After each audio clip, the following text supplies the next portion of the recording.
3 women would be murdered and a few more would be assaulted along the I-65 corridor. The person who did it would go unidentified for 33 years. Hello, true crimeers. This is the case known either as the Days Inn murders or the I-65 killer. Viewer discretion is advised.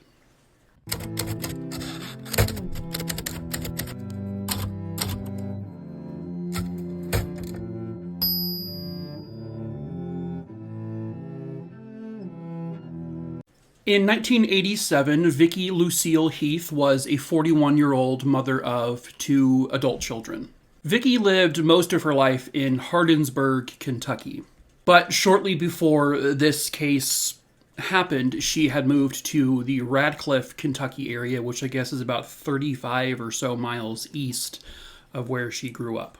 Both of her kids were now, out of the house. They were adults living on their own. She had been divorced from their father for quite some time.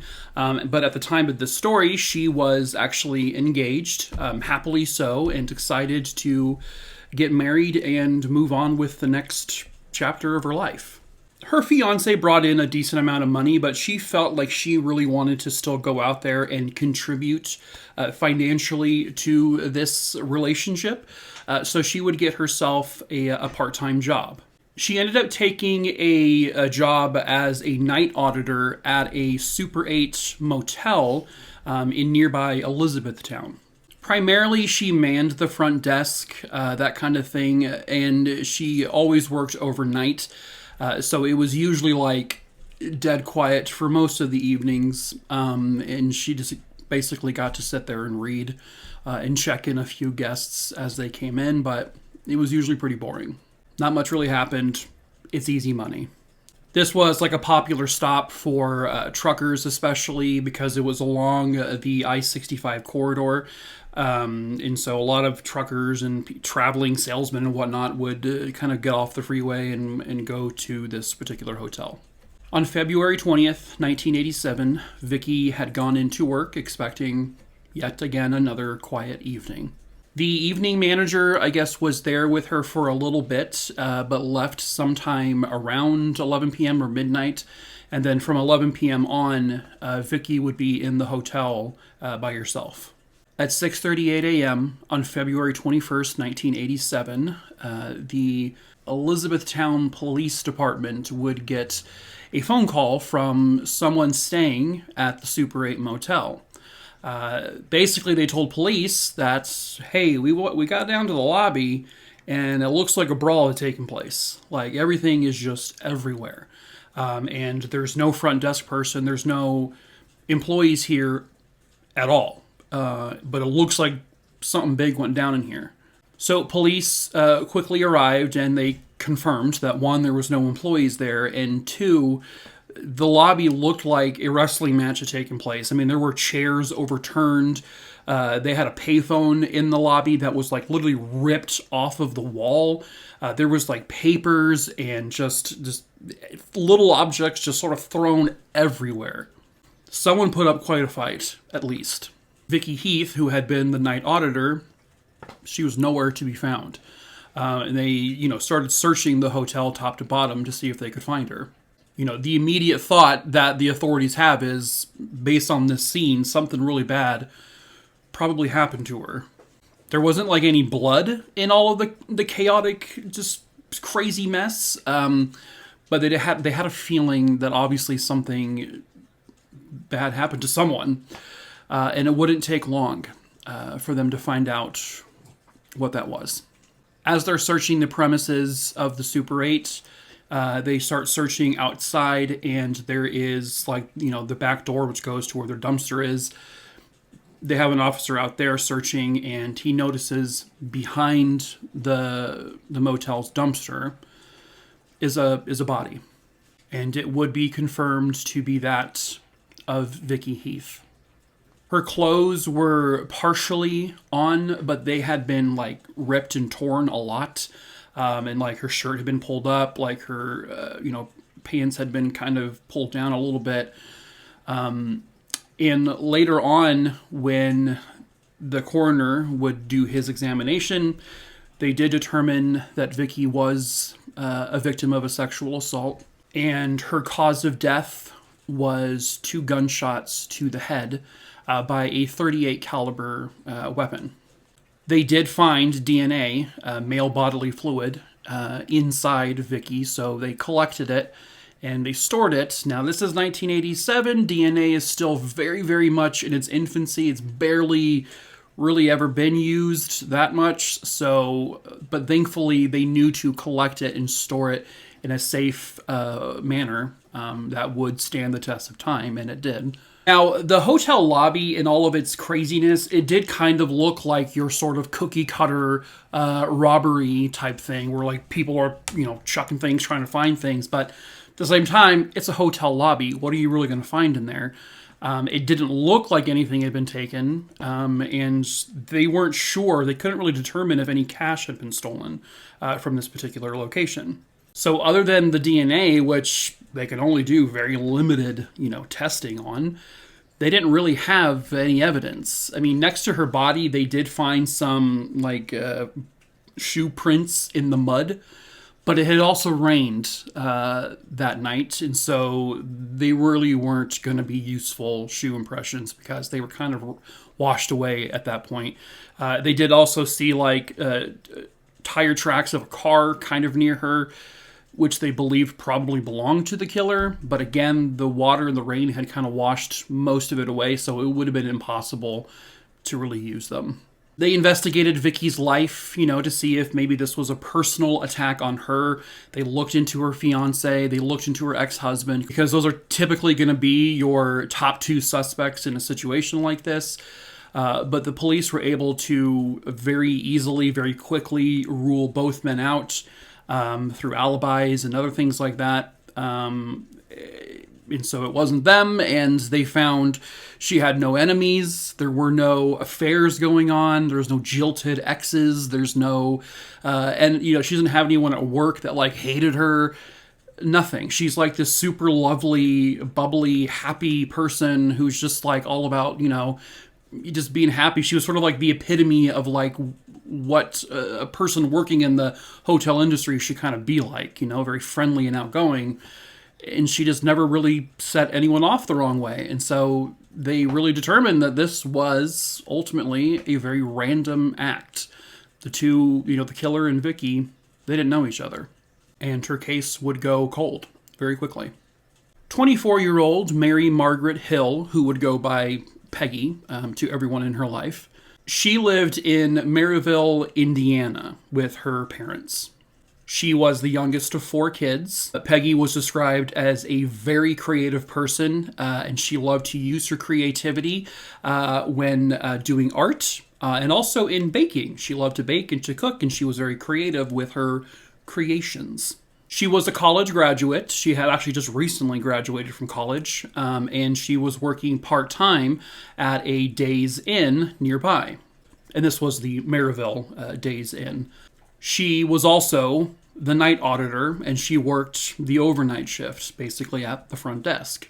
Her coworkers would say that Peggy, was absolutely made for the hospitality business, just because of her super charming, outgoing, and friendly demeanor, that even the meanest person could be shut down by her kindness, I guess.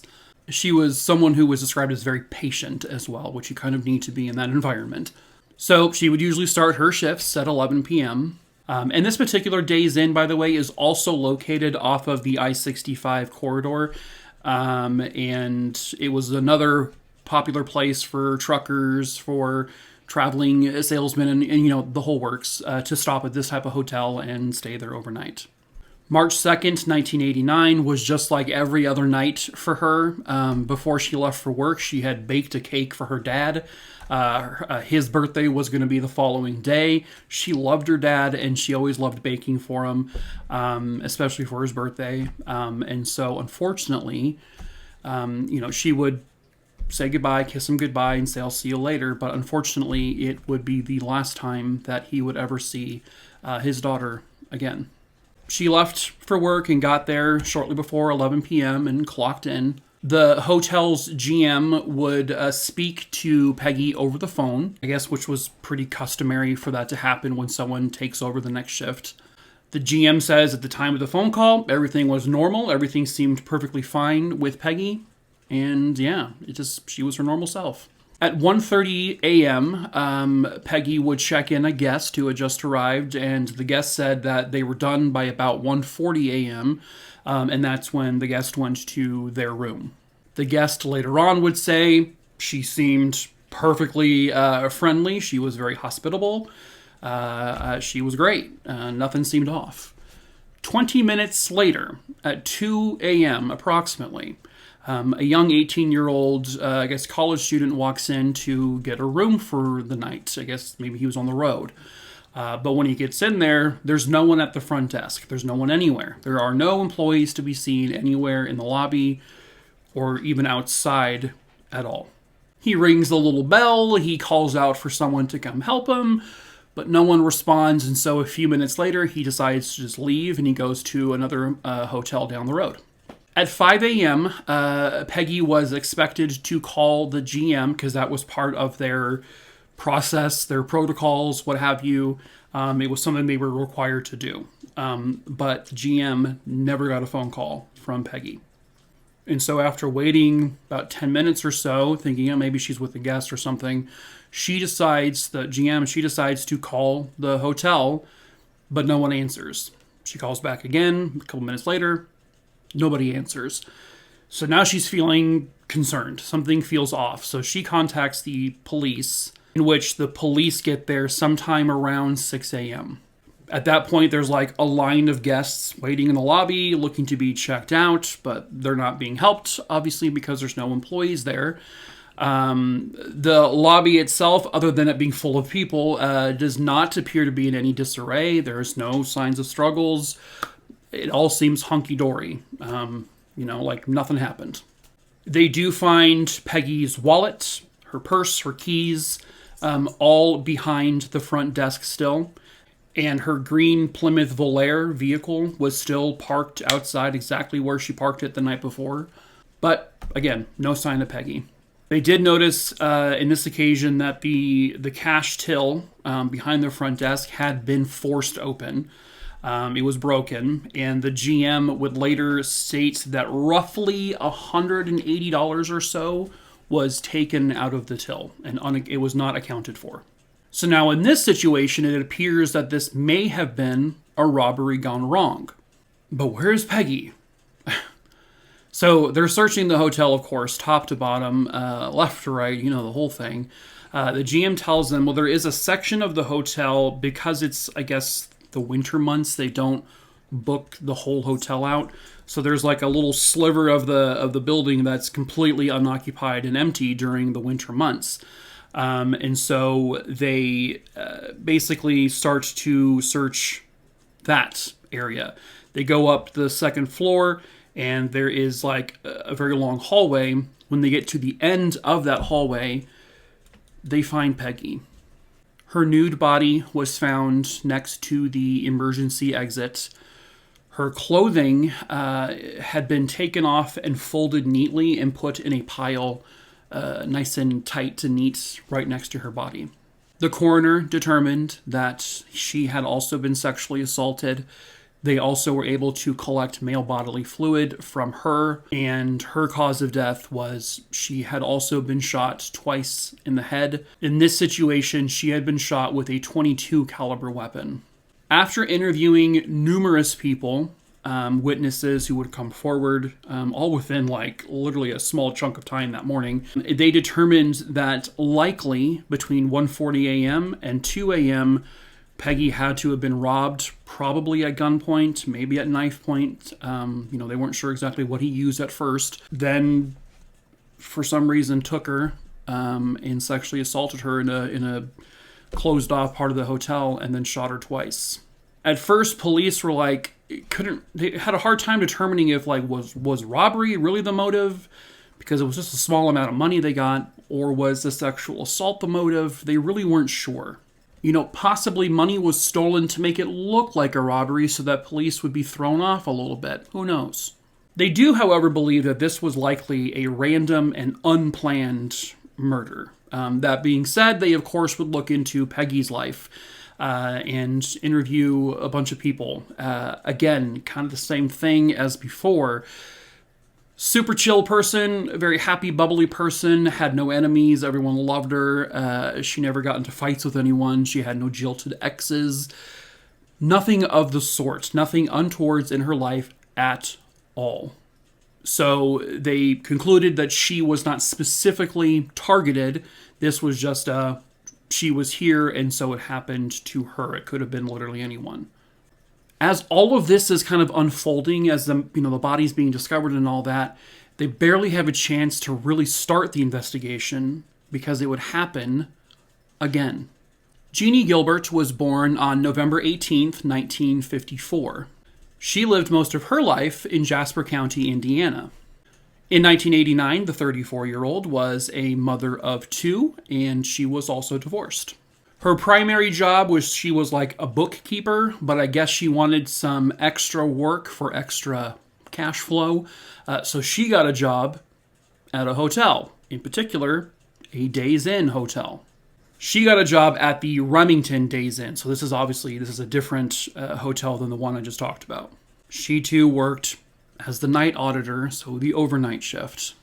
She was described as a really personable person, and she could make anyone feel welcomed, even if it was like a total stranger.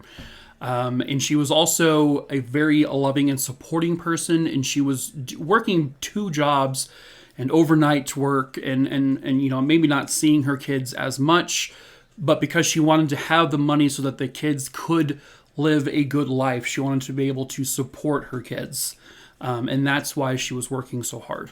She loved her kids, who were teenagers at the time. She loved them dearly, and she would do anything for them. March 2nd, 1989. Yes, the same night as Peggy's case. Jeanne wasn't supposed to be working that night. She had actually switched shifts with someone because Jeanne's daughter had like a cheerleading thing to do like the following week. So she had switched shifts with another coworker. She clocked in at about 11 p.m. Her evening manager was there with her until about midnight.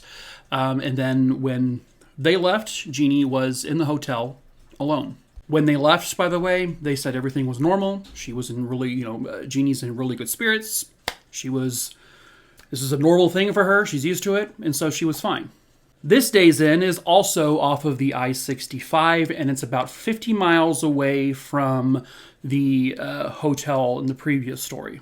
At approximately 4:30 in the morning, one of the guests would receive a scheduled wake-up call from the front desk. Just 90 minutes later, at about 6 o'clock in the morning, police there would get panicked phone calls from a couple of people at the Days Inn. They said that there was a bunch of people now in the lobby, and there was no employees there. Something seemed wrong, I guess, to them. And so police would arrive. The officers confirm, yep, there's no employees here. They do see that there is kind of like a side office off of the front desk. They managed to gain access to that office, and in there they find Jeanne's wallet, purse, keys. In the office, that's where they had their cash till. They also found that particular till had been broken open. It was forced open by someone.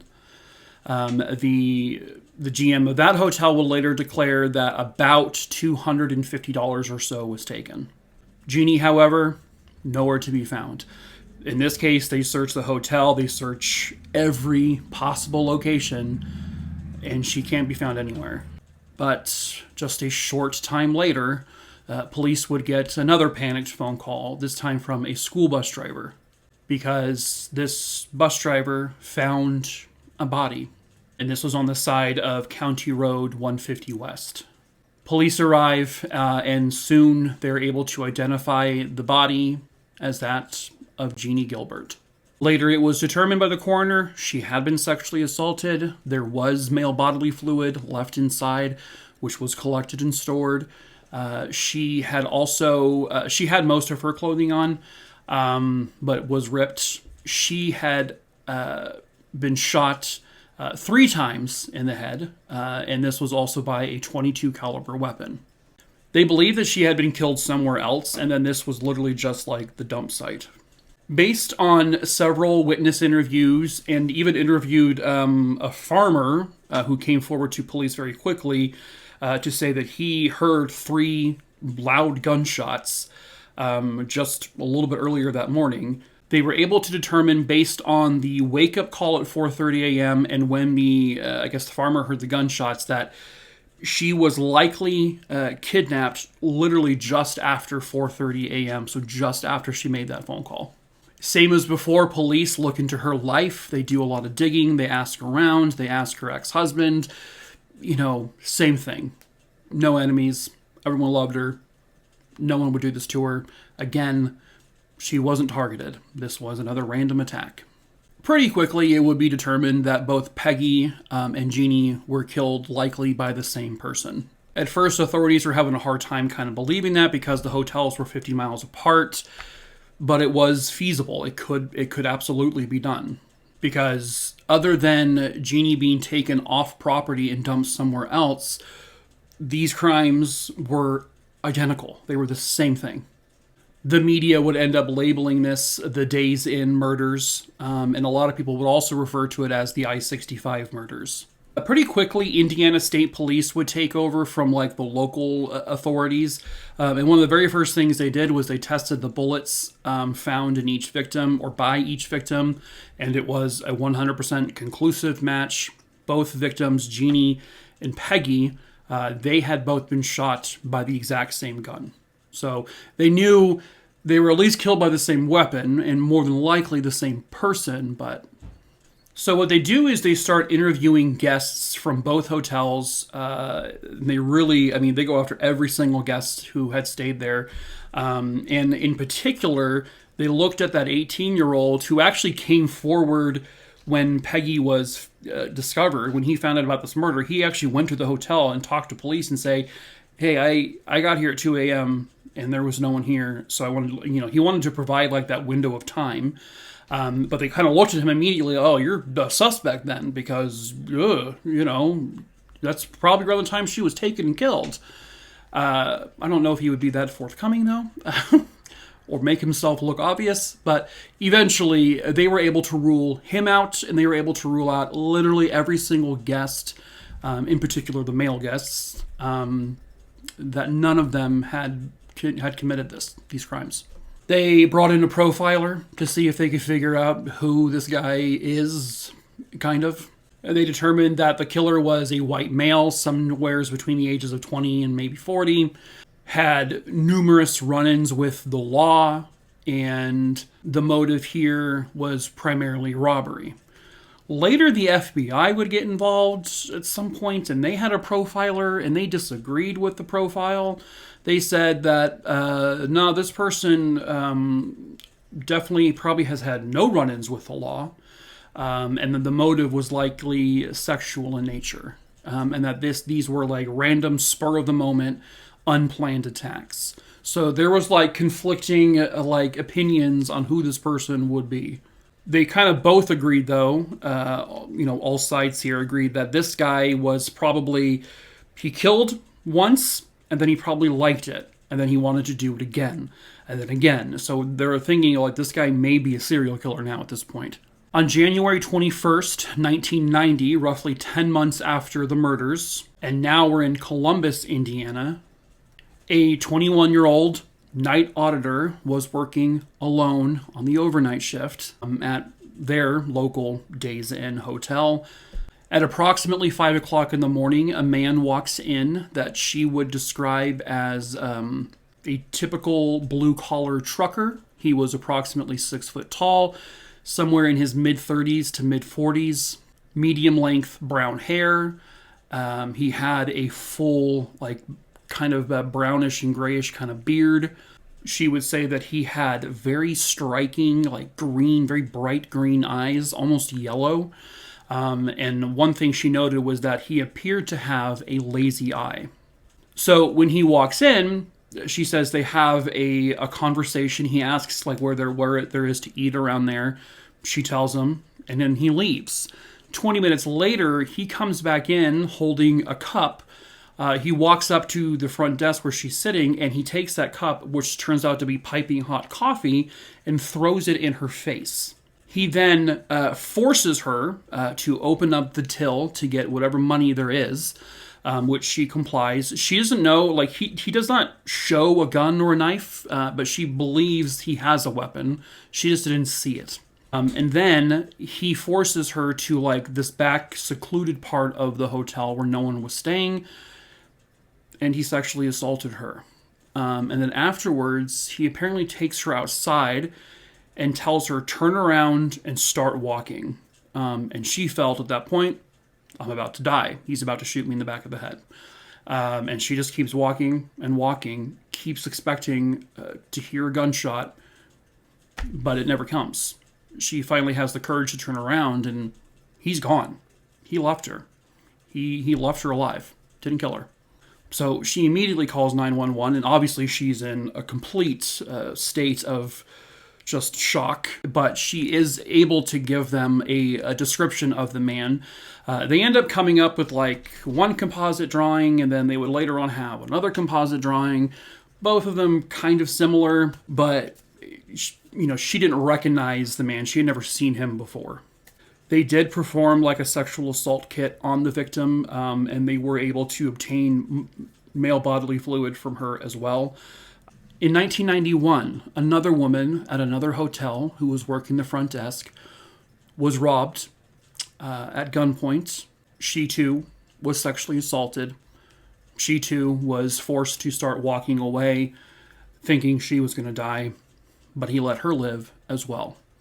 So she calls 911. They perform a sexual assault kit, of course. They collect more DNA from her. And she gives her description of the man, and it's very, very similar to the description the previous victim had given. And most importantly, she notated that the man had bright green eyes, and one of his eyes was a lazy eye.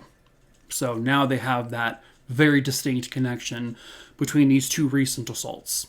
Apparently, he too, this guy, came in very friendly and calm and started talking with the front desk person. And by the way, these past two victims I'm talking about, their identities have never been released, probably for obvious reasons. This guy had the same demeanor. He came in nice and friendly and charming, and then he kind of attacked. But despite the similarities between these two recent assaults, there at that point was no connection between those two assaults and the three murders that I've talked about in this video. As a matter of fact, they wouldn't even be linked until decades later. Back in the 90s, they had, very few leads. They would look into, like, truckers with criminal histories who lived in the area because this was like a very popular truckers, highway. They would stop and get, rooms all the time. They never found a connection to any truckers, any traveling salespeople. They were never able to link anyone to this at all. They had a suspect whose name was Joseph Franco. He had sexually assaulted, robbed, and murdered a woman, and then he carved I-65 into this woman's chest with a knife. But ultimately, because at this point, they're now able to at least say, if the DNA found in these victims before, did they match this guy? And the DNA didn't match. The technology wasn't super advanced yet, but they were able to determine that it wasn't the same person, who left the DNA in the previous victims to this suspected killer.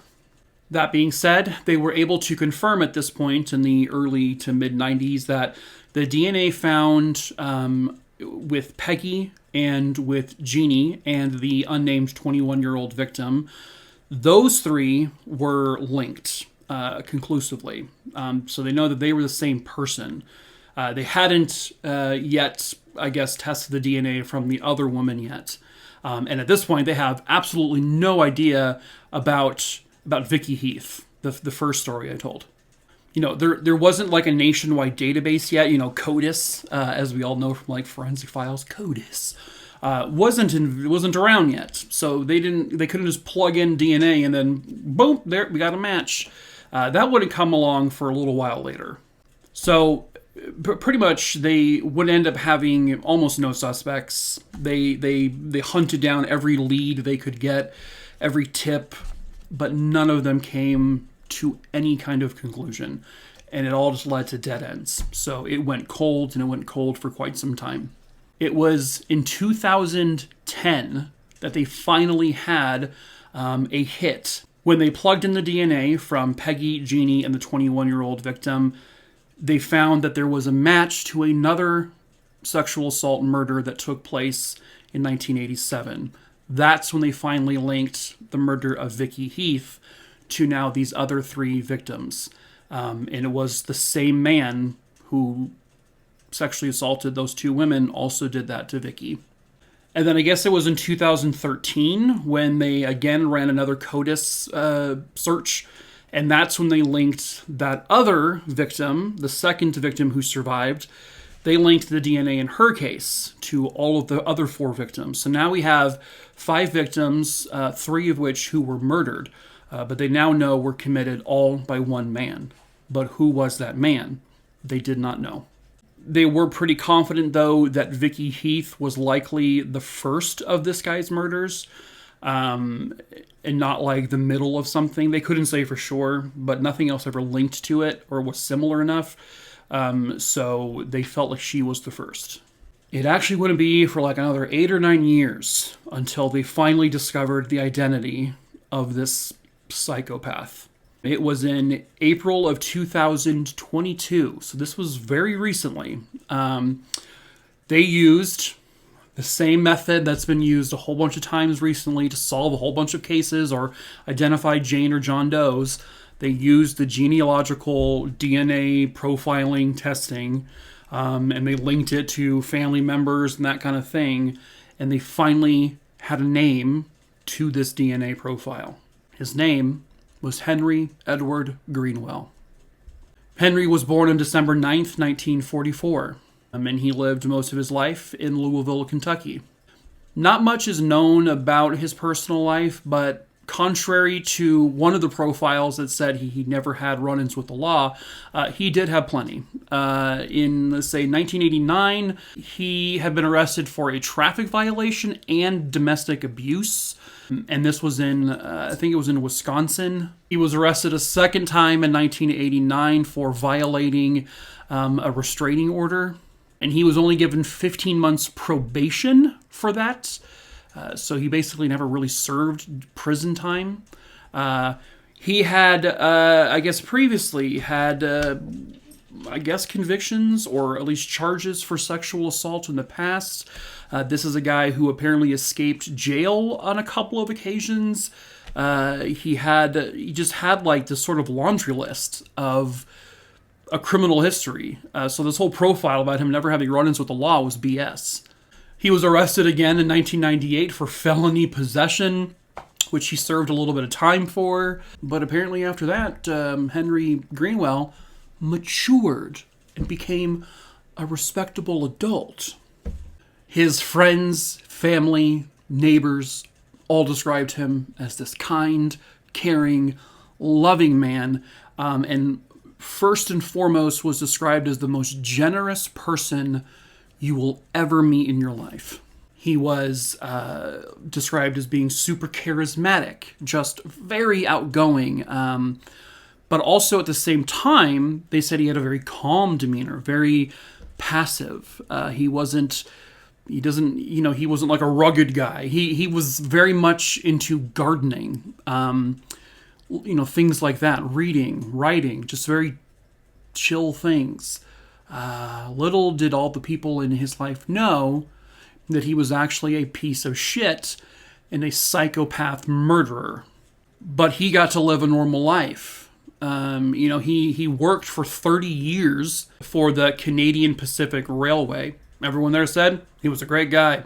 He was a good worker, hard worker, super, super good guy. He was just the best person you could possibly work with. He was married, has 2 kids, great loving husband, wonderful father, who sexually assaulted at least 5 women and murdered 3 of them just a few decades prior. And none of them in his life knew. These are the types of people who are very, very good at camouflaging themselves when they want to. And that's what's scary, right, about the people you know in your life, right? Because, you can't knock the guy's wife or kids or his coworkers or friends. They didn't. He was very, very, very good at hiding this, unfortunately. And, that could be any one of us who knows someone like that who goes, oh my God, Frank, he would never do that. Bill, sweet as can be. Jill, yeah, she adopts kittens and heals them and brings them back to life. Like, sweet, crazy, nice lady. It seems to be those people who, in their past, were absolute monsters. And that is just frightening because you just never know. A man who sexually assaulted at least 5 women, brutally murdered 3 of them, and he got to play house the rest of his life. And he got away with it, with all of it. He will never serve time. He will never have justice served upon him. His victims' families will never get to see him go through a trial, multiple trials, and be convicted and sentenced. Because at the age of about 68 years old, on January 31st, 2013, in Lansing, Iowa, Henry Edward Greenwell died of cancer. And that's, to me, that's like the worst part, is that he got to do what he did. He got to live his life fully, and then he died a free man. And then meanwhile, his victims' families are out there all those years not knowing if they're ever going to get justice or anything, and now they don't get it. I mean, I guess you can sleep well that the guy is now dead and gone forever, hopefully rotting in hell, if you believe in that sort of thing. It's cases like this that I wish we were more technologically advanced much earlier on, but obviously that's just not the case. Despite the kind of mixed back and forth profiles and disagreements between law enforcement people on this case, it does sound like they really did their due diligence. They did what they could back then with what they had, which wasn't a lot. You really have to think about this. There was no one who actually witnessed the murders, kidnappings, sexual assaults, right? There was no one. No one saw anyone suspicious. No one, he left behind DNA, but no one knew what that even meant really back then. So yeah, they did what they could. And unfortunately, it just wasn't enough. And mainly because technology just wasn't there. But what I do kind of like nowadays, I'm sure you all are aware, we're seeing a lot more cases just like this being solved because of the new highly advanced DNA testing with the genealogical testing, matching to distant relatives, that kind of thing. It's really cool to see happen.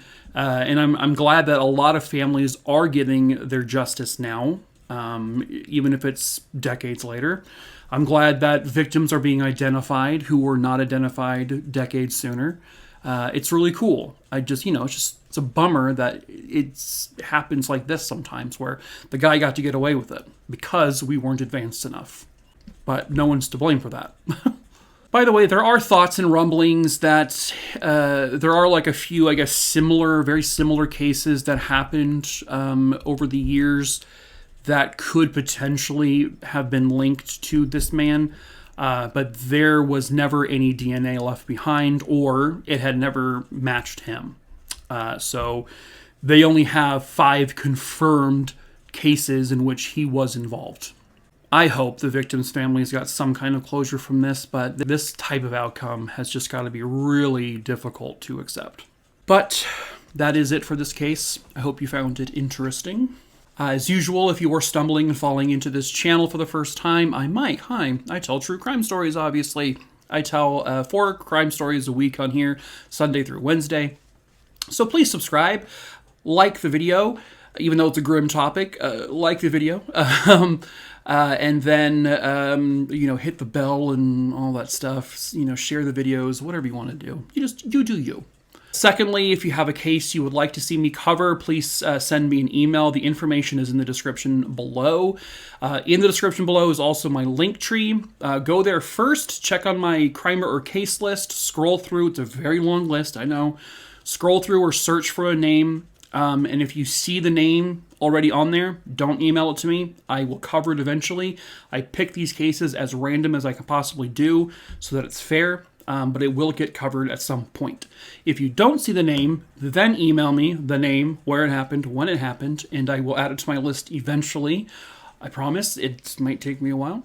Thirdly, if you would like to support me in any way, we do sell merch. We sell t-shirts, hoodies, a wine glass, and other things. All in the link tree below as well. We ship internationally. It's all made by my good old buddy Adam. He does it all himself, and he's amazing, awesome, fantastic, perfect. Blah. Lastly, if you have a Discord account and you want to join my Discord server, the link is also in the link tree below. Please be over the age of 18, or else you'll be kicked out, or you won't even be accepted in. Into a very chill, quiet Discord. I've hopped into some Discords that are like absolute madhouses, like immediately. I don't even know how people talk in them. How do you even communicate in these things? But mine, nowhere like that. It's very chill, very, very peaceful, very quiet. You can actually conversate with people, including me. So yeah. But that is it for this video, True Crime Roonies. And like I close every video the same exact way. All right, we're going to see what boogers taste like from each nostril, and I'm going to compare them, and then I will have my scientific data given to you in the next video. So let's try right nostril booger first. Let's see if it tastes sweet and ish like the last time. So here we go. I died from eating my booger.